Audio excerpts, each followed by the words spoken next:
Good evening, welcome back to your own channel Aryan finance. आइए बात करते हैं मार्केट मोमेंटम के बारे में। जैसा कि आप लोग देख पा रहे हैं, निफ्टी 50 ने क्लोजिंग दिया है 16,167 पर। ऑलराइट, ये करीब आप कह सकते हैं 80 पॉइंट्स डाउन है अपने प्रीवियस क्लोजिंग प्राइस से। एंड निफ्टी बैंक ने क्लोजिंग दिया है करीब 34,693 पे, करीब 300 पॉइंट्स अप है अपने प्रीवियस क्लोजिंग पॉइंट से। अगर आप यहाँ पे मैं पिच फॉर्क लगाऊं डेली टाइम फ्रेम में, तो सबसे पहले कैंडल के बारे में बात करी जाए। कैंडल जो है ये एक बुलिश कैंडल की तरह है। ओके, स्टार्टिंग में इसने मतलब मिड टर्म में इसने 16,000 का लेवल टच किया, उसके बाद वहां से बाउंस बैक दिखाया और 16,200 के पास पहुंचा है। बट यहाँ पे एवरेजिंग करने के कारण 16,000। ऑलराइट, सेम अगर निफ्टी बैंक के बारे में बात कर लिया जाए डेली टाइम फ्रेम में, तो इसका डेली टाइम फ्रेम में इसमें भी जो है कैंडल के बारे में बात किया जाए तो बुलिश कैंडल बनाई है इसने। स्टार्टिंग में जो है मिड टर्म में इसने 34,200 के लेवल को टच किया, वहां से बाउंस बैक दिखाया। ओके, 34,000 का स्ट्रॉन्ग सपोर्ट इसमें अगर मैं बताऊं आपको, निफ्टी बैंक में पिच फॉर्क लगा करके डेली टाइम फ्रेम में, तो 34,000 का स्ट्रॉन्ग सपोर्ट निकल के बाहर आ रहा है। जब तक 34,000 सलामत है तब तक जो है आपको कोई फिक्र करने की ज़रूरत नहीं है निफ्टी बैंक में, अगर आप इन्वेस्टर हैं तो। ऑलराइट, एंड ये 34,000 अगर टूटेगा तो आपको डायरेक्ट आपको मिलेगा 33,000, फिर 32,000 एंड अगेन फिर पिच फॉर्क के हिसाब से 31,300।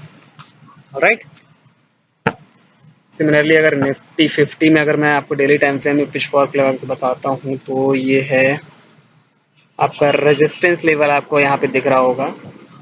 ये अपने इस वाले ट्रेंड लाइन के, मिड वाले ट्रेंड लाइन के नीचे आ चुका है। रेजिस्टेंस है इसका 16,400 का, सबसे स्ट्रॉन्ग रेजिस्टेंस है। ऑलराइट, एंड नीचे साइड डाउन साइड अगर मोमेंटम दिखाता है तो लास्ट जो इसका सपोर्ट निकल के आ रहा है वो 15,500 का निकल के आ रहा है। ऑलराइट, इसके हिसाब से, पिच फॉल के हिसाब से। इंटरडे चार्ट के बारे में अगर बात करें जाए तो इंटरडे का चार्ट काफ़ी इंटरेस्टिंग है। स्टार्टिंग में इसमें ओपनिंग दिखाया, gap up opening, mild gap up opening, फिर वहाँ से थोड़ा सा अप साइड मोमेंटम दिखाया, एक ग्रीन कैंडल बनाया, 50 डे मूविंग एवरेज से रेजिस्टेंस लेकर के नीचे साइड मोमेंटम दिखाने लगा। ऑलराइट, फिर ये दिखाते दिखाते डायरेक्ट सपोर्ट लिया, ये 16,080 का करीब ये सपोर्ट था, स्ट्रॉन्ग सपोर्ट। ये भी मतलब माइल्ड स्ट्रॉन्ग सपोर्ट था।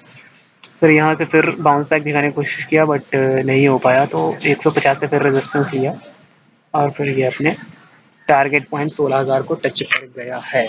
और मेरा इसी हिसाब से स्विंग ट्रेडिंग का भी टारगेट कंप्लीट होता है। जो मैंने आप मंथली टाइम फ्रेम में, वीकली टाइम फ्रेम में अगर आप देखेंगे मेरा, तो उसमें मैंने बताया है कि 16,000 का टारगेट था, वो स्विंग ट्रेडिंग टारगेट जो है वो कंप्लीट हो गया है। जैसे ये टारगेट कंप्लीट हुआ, यहाँ से फिर शार्प बाउंस बैक आया है। ऑलराइट, और कल मे भी हो सकता है कि पॉजिटिव मोमेंटम रहे। अगर मे भी कल पॉजिटिव मोमेंटम रहता है तो जो पहला रेजिस्टेंस लेके आता है वो रहेगा 16,248 का, और 16,200 तो है ही। उसके बाद ये 100 day moving average, 50 day moving average भी रहेगा। उसके बाद जो रहता है वो 16,300 का, फिर 16,405 का। ऑलराइट, और बाय द वे अगर जिसके चांसेस थोड़े कम लग रहे हैं, नेगेटिव मोमेंटम आता है, गैप डाउन ओपनिंग होता है, तो जो पहला सपोर्ट निकल के आता है वो ये वाला रहेगा 16,087 का, एंड देन अगेन जो रहेगा वो 16,015 का रहेगा। ये भी टूटता है तो फिर 16,946 का सपोर्ट निकल के आता है। इसके बाद आपको फिर डायरेक्ट 16,750 करीब मिलेगा। ऑलराइट, निफ्टी बैंक के बारे में बात करें तो मैंने बताया ही आपको, जब तक 34,000 सलामत है तब तक निफ्टी बैंक में थोड़ी बहुत स्ट्रीम बाकी है। ऑलराइट, निफ्टी 50 के मुकाबले निफ्टी बैंक काफ़ी ज़्यादा मजबूत है। इसने ओपनिंग दिखाया, गैप अप ओपनिंग दिखाया काफ़ी ज़्यादा, और 100 डे मूविंग एवरेज से रेजिस्टेंस लेकर के डाउन साइड मोमेंटम दिखाया। 34,400 का स्ट्रॉन्ग सपोर्ट के ऊपर सपोर्ट लेने की कोशिश किया, बट ले नहीं पाया। आई मीन लिया, और वहाँ से बाउंस बैक भी दिखाया थोड़ा सा माइल्ड, लेकिन लास्ट में फिर इसमें भी जो है 34,181 को टच किया, टारगेट यहाँ पे कंप्लीट हुआ, और यहाँ से फिर शार्प बाउंस बैक दिखाया। कल अगर पॉजिटिव मोमेंटम रहता है, जिसके चांसेस थोड़े से ज़्यादा है क्योंकि ये अपर साइड क्लोजिंग दिया है इस चैनल को, इस ये जो चैनल है 1 2 3-4 दिन का ये जो चैनल है इसके अपर साइड पे दिया है, तो कल गैप अप ओपनिंग होने की काफ़ी ज़्यादा चांसेस है। जो पहला रेजिस्टेंस निकल के आता है वो रहेगा 34,810, उसके बाद जो रहेगा 35,000, फिर रहेगा 35,200 और 200 डी एवरेज भी ऊपर ही आ रहा है। डाउन साइड मोमेंटम दिखा रहा है, जो पहला सपोर्ट निकल के आता है वो रहेगा 50 डी एवरेज, फिर उसके बाद 100 डी एवरेज, और 100 डी एवरेज 34,400 पर ही आ रहा है। ये भी 34,400 भी स्ट्रॉन्ग सपोर्ट निकल के बन के बाहर आएगा। उसके बाद जो सपोर्ट रहेगा वो रहेगा 34,181, और उसके बाद ये स्विंग लो जो है आपका 34,000 का। ऑलराइट, ये भी टूटा था फिर 33,828। ऑलराइट, बात करें जाए एसजीएक्स निफ्टी के बारे में, let me refresh this SGX Nifty. Alright, okay, SGX Nifty जो अभी करंटली ट्रेड कर रहा है वो 16,065 पे ट्रेड कर रहा है करीब। आप कह सकते हैं यहाँ पे, मैं यहाँ पे अगर आपको दिखाऊं तो शार्प डाउनफॉल आया है, अभी शार्प डाउनफॉल आया है यहाँ पर। राइट, यहाँ पे अभी शार्प डाउनफॉल आया क्योंकि अभी देखेंगे तो फ्लैट वर्क कर रहा था करीब 5-6 बजे, ये 5 मिनट में अभी शार्प फॉल आया। राइट, तो 16,065 पे करंटली ट्रेड कर रहा है। वर्ल्ड मार्केट के बारे में बात कर लिया जाए, अमेरिकन मार्केट अभी ओपन नहीं हुए हैं, यूरोपियन मार्केट वही है, आधा आधा परसेंट अप है, जैपनीज़ मार्केट भी माइल्ड अप है, चाइनीज़ मार्केट भी 1% अप है करीब। फ्यूचर्स के बारे में बात कर लिया जाए तो OMG अमेरिकन फ्यूचर्स जो थे वो जब मार्केट इंडियन मार्केट डाउन था तो ये फ्यूचर्स नीचे नहीं आ रहे थे। ओके, अगर मैं आपको चार्ट दिखाता हूँ अमेरिकन फ्यूचर्स का, डाउ फ्यूचर्स अगर देखेंगे तो ये अभी फॉल आया है करीब 12:30 बजे इनके हिसाब से, 12:30 बजे नहीं, मतलब अगर इंडियन टाइम फ्रेम में देखा जाए तो 6 बजे ये करीब फॉल आया है। 32,000 के लेवल को टच किया है इसने, करीब आप कह सकते हैं 400 पॉइंट्स का फॉल आया है अभी यहाँ पे, थोड़ा सा समझने की कोशिश कर रहा है डाउ फ्यूचर्स। और अगर आप देखेंगे तो ये इंडियन मार्केट इवनिंग के time, I mean Indian market जब डाउन था तो ये जो है इसमें कोई भी मोमेंटम नहीं आ रहा था, आप ये बात ध्यान दिए होंगे।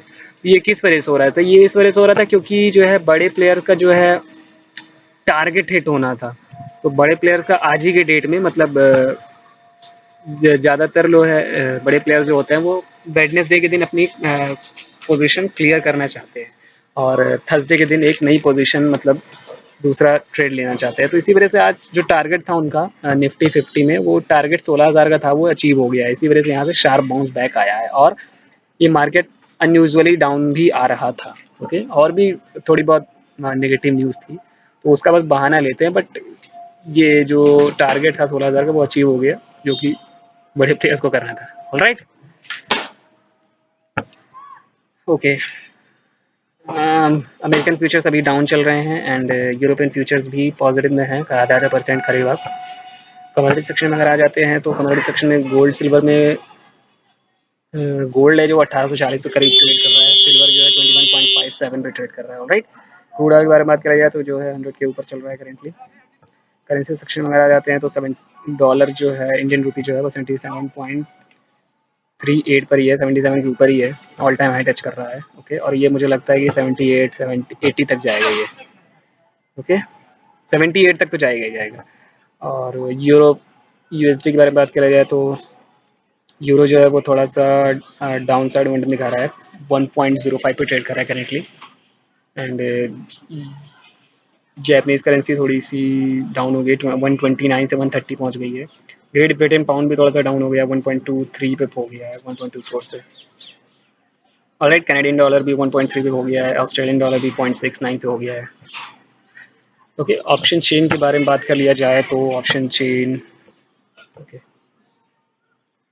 16,200 पे कॉल राइटर्स बढ़ गए हैं, 1 लाख करीब नए कॉल राइटर्स आए हैं 16,200 पे, और 16,000 पर अभी भी थोड़ी सी कॉल राइटिंग कम हुई है, 3,000 करीब।